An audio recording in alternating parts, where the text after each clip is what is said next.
Bonjour à tous, pour ma première vidéo, je voulais vous présenter une technique qui est très utilisée par les Nordiques, etc. pour faire une bande de boutonnage, une patte de boutonnage, une bordure, etc. On est en jersey double. Donc le jersey double nous permet d'avoir une finition impeccable. Vous voyez que en fait, ça ne tire pas. Ça permet d'intégrer des boutonnières facilement et la bordure ne se voit absolument pas. On a un nombre de mailles suffisant, un nombre de rangs suffisant pour que ça ne tire pas et ça fait vraiment des finitions impeccables. Vous voyez dans le bas, c'est bien droit, c'est bien net. On n'a pas de bordure qui tire. On a une finition jersey impeccable. Allez, je vous montre comment on fait. J'ai tricoté un petit échantillon de 10 par 10 sur lequel je vais ajouter une bordure de chaque côté. Je vais vous montrer de chaque côté comment on ajoute des bordures. Donc voilà, sur le côté droit et sur le côté gauche, ce sont deux techniques légèrement différentes, mais qui vont donner un résultat complètement similaire. Commençons par ce côté. Donc là, en fait, on va être obligé d'utiliser une aiguille circulaire ou une aiguille à double pointe. Pourquoi? Parce qu'on va monter nos mailles de la droite vers la gauche et notre patte de boutonnage, elle va partir depuis la droite, donc ici. Donc il va falloir remonter nos mailles, on ne sera pas du bon côté. Donc j'utilise une aiguille circulaire de façon à pouvoir basculer mes mailles de l'autre côté. On n'aura pas ce souci de l'autre côté. Donc j'ai 22 rangs, je vais monter 22 mailles. Je monte autant de mailles que j'ai de rangs. Je vais garder ma pelote sur la droite et je vais commencer à monter. Je vais garder un petit peu de fil pour avoir suffisamment de fil pour pouvoir monter, relever mes 22 mailles. Et je vais relever mes 22 mailles tout simplement le long de mon petit échantillon. Voilà. Première maille, je relève. Hop, une maille. J'ai toujours ma pelote sur ma droite.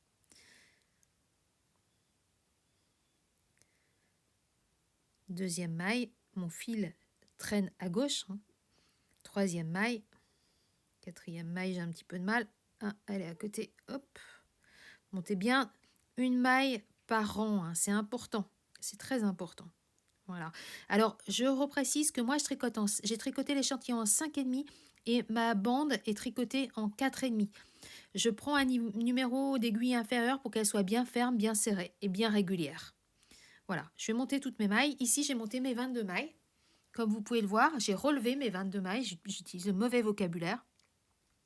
C'est impeccable. Même nombre de mailles que de rangs sur mon échantillon. Donc, 22 rangs, 22 mailles. Je vais basculer l'ensemble de mes mailles de l'autre côté.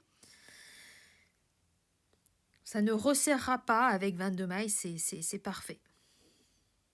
Vous allez voir, c'est assez professionnel, c'est assez joli. Je bascule de l'autre côté. Et ici, maintenant, je vais monter mes 9 mailles qui vont servir de bordure, en fait, qui vont servir de support à ma bordure. Donc, je monte mes 9 mailles. 1, 2, 3. Je rappelle que mes mailles sont en jersey double. Ma bordure est en jersey double. Donc, je vais vous réexpliquer la technique du jersey double. Voilà. Je vais vous réexpliquer aussi comment on fait une boucle pour celles qui ne savent pas comment on fait une monture avec une boucle. On fait tourner, on passe la boucle et on tire. Voilà. 9e maille. Je suis sur l'endroit du travail. Donc sur l'endroit du travail, je vais commencer par une maille endroit. Voilà. Donc ça va être endroit, envers, endroit, envers. Sachant que pour du jersey double, je ne tricote jamais mes mailles envers, je les glisse. Donc première maille, on est sur l'endroit, je tricote ma première maille à l'endroit. Donc normalement. Voilà. Je passe mon fil devant. J'ai tricoté en mérinos, donc j'ai un peu pris 2 fils à la fois. Donc voilà, ce sera plus précis sur la maille suivante. Je tricote ma maille endroit à l'endroit.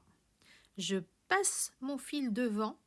Je glisse ma maille suivante comme pour la tricoter à l'envers. Je repasse mon fil derrière. je tricote une maille endroit. Je passe mon fil devant, je glisse la maille comme pour la tricoter à l'envers, je repasse mon fil derrière, je tricote une maille endroit.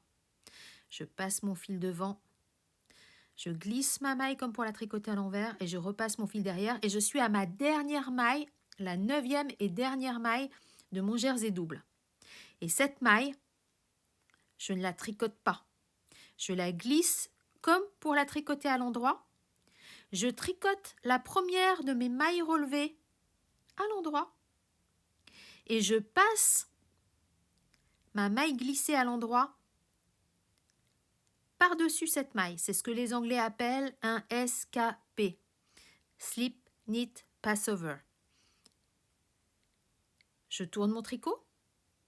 La première de mes mailles, celle qui se présente à l'envers. Donc, c'est du jersey double. Je la glisse. Je ne la tricote pas. Je la glisse comme pour la tricoter à l'envers. Je passe mon fil derrière. Je tricote la suivante à l'endroit. Passe le fil. Glisse la maille. Passe le fil. Endroit.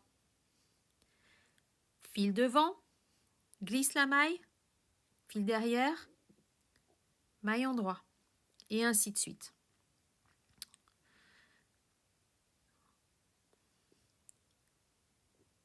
Maille endroit. La dernière maille est une maille envers puisqu'on est sur l'envers. Donc je la glisse. Un petit peu de mal. Voilà, ça y est. Je la glisse, je tourne mon travail. On est sur l'endroit. C'est impeccable. Le premier rang est un peu serré, mais en fait, vous verrez, ça s'équilibre très très très rapidement. On trouve vite son rythme.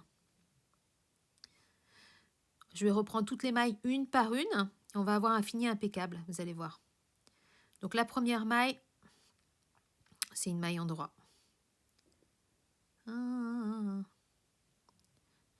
C'est du fil mérinos, donc il se sépare en plusieurs brins, c'est pas toujours facile. Et évidemment, quand on fait les échantillons, ça marche jamais comme on voudrait. Première maille à l'endroit, je glisse, endroit, devant, je glisse, derrière, endroit, devant, je glisse, endroit. Et ça sur les 8 premières mailles. La dernière, je la glisse comme pour la tricoter à l'endroit. Je tricote la première maille de mes mailles relevées et je passe ma maille glissée par-dessus. C'est impeccable. La première, je la glisse. Endroit, glisser, endroit, glisser, endroit, glisser, endroit, glisser. Voilà. Je vais tricoter quelques rangs pour vous montrer ce que ça donne. Et vous allez voir, le fini est assez impeccable. On va avoir un tricot qui va être régulier, perpendiculaire et ça va beaucoup vous plaire. Voilà ce que ça donne. En fait, on a une vraie jonction quasiment invisible. Franchement, c'est exactement comme si on n'avait rien. C'est impeccable. Donc, on a une bordure qui est un peu plus serrée, mais elle est quand même très très souple. Vous pouvez voir. Le bas, la jonction ne se voit pas. Donc, on tricote et ça donne un rendu perpendiculaire magnifique. Vraiment, moi, j'adore cette technique. Vous voyez que la largeur est la même sur la bande et sur le tricot. Il n'y a pas de différence. Ça ne tire pas. Voilà, une fois terminé. Je coupe mon fil pour vous montrer ce que ça donne. Le chat est venu s'installer, donc c'est un peu plus compliqué. Et vous voyez, c'est un fini impeccable. Je vais vous montrer comment on fait pour l'autre côté, mais c'est tout aussi simple. C'est une technique un petit peu différente. Donc, je relève mes mailles. J'ai un petit peu de mal à être dans l'axe de la caméra parce qu'il y a le chat qui est venu s'installer. Mais bon, de toute manière, c'est pareil. C'est la même technique. Sauf que là, en fait, on va monter les mailles de l'autre côté. Voilà. On va être de l'autre côté parce qu'on va commencer par le haut du tricot vers le bas. Donc, on peut garder une aiguille droite si on a envie ou une aiguille circulaire comme on veut. Mais en tout cas, on va être du bon côté.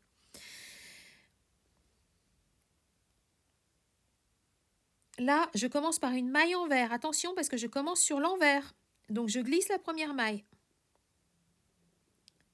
Je glisse la première maille. Donc, pour les 8 premières mailles, je vais terminer par une maille endroit et la dernière sera une maille envers.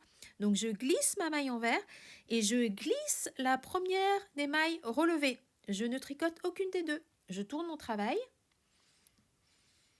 Donc ici, on se trouve maintenant sur l'endroit. Donc la première des mailles, celle-ci que je vous montre, et la première des mailles de la bordure est une maille endroit. Donc tout simplement, je vais tricoter mes deux mailles ensemble. La dernière des mailles de la bordure et la première des mailles relevées, je les tricote ensemble à l'endroit. Hop, deux mailles endroit, deux mailles à l'endroit, une maille à l'endroit, pardon. Une maille glissée, une maille endroit, fil devant, maille glissée, comme pour la tricoter à l'envers, fil derrière, maille endroit. La seule différence, c'est que maintenant, on inverse un petit peu les choses, c'est-à-dire qu'en fait, on glisse les deux mailles et on tricote les deux mailles ensemble à l'endroit. Donc, on n'a pas de escapé, mais on a knit two together. Knit two tug, comme disent les Anglais. Voilà ce que ça donne. Donc, on a un fini impeccable des deux côtés, identique avec une technique un tout petit peu différente, mais vous voyez, ça donne le même suivi, la même qualité. On est pas mal. On est pas mal du tout. On a un fini impeccable, droit, régulier. L'envers est joli également. Ça donne un fini bien professionnel, régulier. J'espère que cette vidéo vous a plu. Je vais vous montrer un petit peu. Vous voyez, en fait, on est en jersey double. C'est joli, c'est un peu lourd, mais c'est joli, c'est nickel. Ça donne des jolies finitions. On peut y ajouter des boutonnières. On peut l'utiliser pour plein de bordures. Sur du point de brioche, sur du point de jersey. On peut l'employer partout, c'est régulier, le bas c'est joli. Voilà, n'hésitez pas à liker si vous avez aimé ma vidéo, et puis vous en aurez d'autres, et je vous montre l'utilisation que j'en ai fait. Voilà, moi j'ai utilisé sur mon pull Smogan, alors il y a des poils blancs parce que je suis en train de le refaire en blanc, et puis il y a mon chat qui a tendance à adorer se coucher sur mes tricots. Mais vous voyez, ça donne vraiment un fini impeccable, c'est professionnel, c'est nickel. Vous pouvez y ajouter des boutonnières comme j'ai fait, ou bien vous laissez des bandes de tricot où vous mettez des pressions dessus. Ça donne vraiment un fini impeccable. J'espère vous retrouver bientôt pour d'autres vidéos. Et j'espère que vous l'avez aimé. Voilà, vous pouvez me suivre aussi sur Instagram, sur Timeless by S. Merci, à bientôt.